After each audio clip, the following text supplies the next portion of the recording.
మక్కల్ సెల్వన్ విజయ్ సేతుపతి హీరోగా నటించిన latest crime thriller ఏస్ తెలుగు తమిళ భాషల్లో ఈరోజు విడుదలయ్యింది. ఏపీ తెలంగాణలో శ్రీ పద్మిని సినిమాస్ పతాకం మీద బి శివప్రసాద్ విడుదల చేశారు. Heroine Rukmini Vasanth, star comedian Yogi Babu నటించటంతో ఈ సినిమా మీద ప్రేక్షకుల దృష్టి పడింది. మరి ఈ సినిమా ఎలా ఉంది, విజయ్ సేతుపతి హిట్ అందుకుంటారా లేదా అనేది రివ్యూలో తెలుసుకుందాం. ముందుగా కథ విషయానికొస్తే, ఉద్యోగం కోసం బోల్డ్ కాశీ అంటే విజయ్ సేతుపతి మలేషియా రాజధాని కౌలాలంపూర్ వెళతాడు. అక్కడ దివ్య పిళ్ళైకి చెందిన రెస్టారెంట్లో వంట పని చేసే ఉద్యోగం ఇప్పిస్తాడు జ్ఞానం. అలాగే అతన్ని ఫ్లాట్లో ఉండమని చెబుతాడు. మలేషియాలో రుక్మిణిని చూసి ప్రేమలో పడతాడు బోల్డ్ కాశీ. రుక్మిణి సమస్యలలో ఉందని తెలుసుకున్న బోల్డ్ కాశీ ఆమె కోసం గ్యాంగ్స్టర్ ధర్మ పోకర్ అడ్డాలో అడుగు పెడతాడు. మొదట్లో బాగా ఆడతాడు. దాంతో మంచి అమౌంట్ వస్తుంది. అయితే ధర్మ చీటింగ్ చేయటంతో లాస్ అవుతాడు. డబ్బులు వచ్చినట్టే వచ్చిపోతాయి. వారంలోపు తన డబ్బులు ఇవ్వాలని బోల్డ్ కాశీకి ధర్మ వార్నింగ్ ఇస్తాడు. అతని డబ్బుతో పాటు సమస్యల నుంచి గట్టెక్కటానికి మరింత డబ్బు అవసరం కనుక బ్యాంకు దోపిడీ ప్లాన్ చేస్తాడు. ఒకవైపు పోలీసులు, మరొక వైపు ధర్మ మనుషులు బోల్డ్ కాశీ కోసం వేట మొదలు పెడతారు. సవతి తండ్రి రాజదురైతో రుక్మిణికి ఎదురైన సమస్య ఏంటి? బోల్డ్ కాశీకి డబ్బులివ్వమని రాజదురై ఎందుకు వార్నింగ్ ఇచ్చాడు? బ్యాంకు దోపిడీ జరిగిందా లేదా? అందరి సమస్యలను బోల్డ్ కాశీ ఎలా తీర్చాడు? చివరికి ఏమైంది అనేదే సినిమా. విశ్లేషణ విషయానికొస్తే గనక, క్రైమ్ థ్రిల్లర్ అంటే స్టార్టింగ్ నుంచి ఎండింగ్ వరకు ప్రేక్షకులను ఎంగేజ్ చేసే విధంగా ఉండాలి.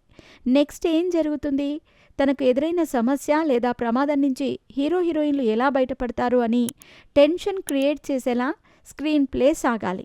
ఏస్ స్పెషాలిటీ ఏంటంటే ప్రతి సీన్, ఆఖరికి ప్రతి డైలాగ్ ప్రెడిక్టబుల్గా ఉంటాయి. విజయ్ సేతుపతి లుక్ చూస్తూ ఉంటే ఇది ఎప్పుడో చేసిన సినిమా, ఎన్నేళ్ల క్రితం తీసినది అంటూ సగటు ప్రేక్షకులకు సందేహం కలగటం సహజం. ఎందుకంటే చాలా సన్నగా, కాస్త ఫిట్ బాడీతో హీరోలాగా కనిపించాడు. ఇటీవల విజయ్ సేతుపతి కాస్త వెయిట్ ఉన్నట్టు కనిపిస్తున్నారు. ఆయన లుక్ మారింది. అందువల్ల ఈ సినిమా కొన్నేళ్ల క్రితం తీసిందని అర్థమవుతూ ఉంటుంది. ఇటువంటి కథా కథనాలతో 10 ఏళ్ల క్రితం సినిమా వచ్చినా సరే విజయం సాధించడం కష్టం. తన క్యారెక్టర్ వరకు విజయ్ సేతుపతి న్యాయం చేశారు. అయితే దర్శక రచయిత ఆరుముగ కుమార్ రైటింగ్, హీరో యాక్టింగ్ని డామినేట్ చేసింది. ప్రతి సన్నివేశంలో రొట్టెకొట్టుడు రొటీన్ వాసన కనబడుతుంది. దాంతో ఏ దశలోనూ ఈ సినిమా ఎంగేజ్ చేయదు. పైగా పరమ బోర్ కొడుతుంది. జస్టిస్ ప్రభాకర్ కంపోజ్ చేసిన సాంగ్స్ బాగున్నాయి, మంచి బాణీలిచ్చారు. కానీ స్క్రీన్ మీద అంతే అందంగా పాటలను పిక్చరైజ్ చేయటంలో దర్శకుడు ఫెయిల్ అయ్యారు. శామ్ సిఎస్ నేపథ్య సంగీతం బాలేదు. సినిమాటోగ్రఫీ పర్వాలేదు, నిర్మాతలు ఖర్చు చేసినట్టు అర్థమవుతుంది. కానీ స్క్రీన్ మీద ఆ క్వాలిటీ కనిపించటం లేదు. ఇక కథలో విషయం లేకపోవడంతో సన్నివేశాలలో బలం లేకుండా పోయింది. హీరో ఎవరు, అతని నేపథ్యం ఏంటి, హీరోయిన్ సమస్యల్లో ఉంటే ఎందుకంత రిస్క్ చేశాడు వంటి ప్రశ్నలకు సమాధానం చివరి వరకు లభించదు. అసలు లవ్ ఎట్ ఫస్ట్ సైట్ అనేది కూడా సరిగ్గా ఎలివేట్ చేయలేదు. సీక్వెల్ కోసం అన్నట్టు హీరో ఐడెంటిటీని దాచిపెట్టారు. అది కాస్త చివరిలో మరింత నవ్వులపాలయ్యేలా చేసింది.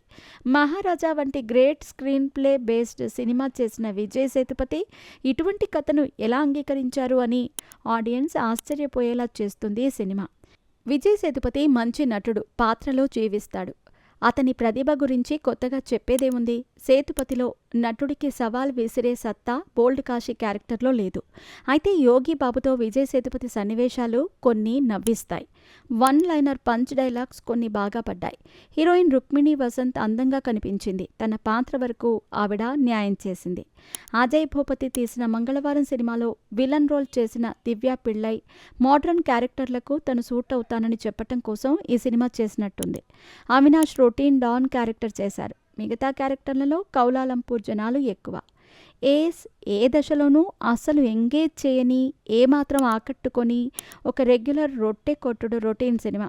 విజయ్ సేతుపతి కోసం వెళ్లిన ప్రేక్షకులను బాగా డిసప్పాయింట్ చేస్తుంది. విజయ్ సేతుపతి నటనతో పాటు యోగిబాబు కామెడీ కూడా సినిమాను గట్టెక్కించటంలో ఫెయిల్ అయ్యింది. థియేటర్లలో కాదు కదా, ఓటీటీలోనూ బోర్ కొట్టిస్తుంది. సో స్కిప్ చేయటమే మంచిది.